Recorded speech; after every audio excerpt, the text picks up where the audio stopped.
हकीम साहब हमारे सर में दर्द है बहुत। वो यार सर तुम्हारा चेक करना पड़ेगा, पहले इसको सूंघो।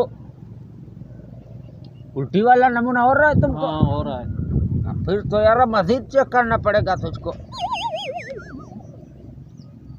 अभी तुमको गरम गरम महसूस हो रहा है? हाँ हो रहा है। फिर इधर आओ, इधर आओ,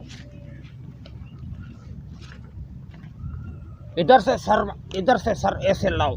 ये काटेगा तो नहीं? नहीं नहीं, ये काटेगा थोड़ी। हाँ इधर से इसमें डालो।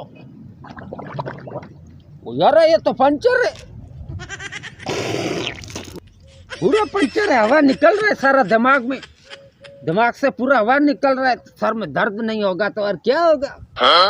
ऐसा ही तो होता है पंचर। पंचर बंद करना पड़ेगा।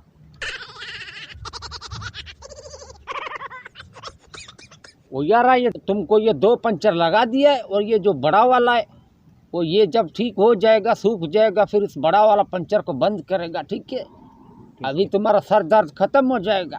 सही है, अगर सर दर्द खत्म हो जाए फिर हमको 2000 देकर जाना सुबह। अच्छा हुआ मैंने नहीं बताया, मुझे तो कब्जी है, मुझे भी ये चत्ती लगा देता। तो यार तुमको क्या मसला है? कुछ नहीं, आप जाओ जाओ।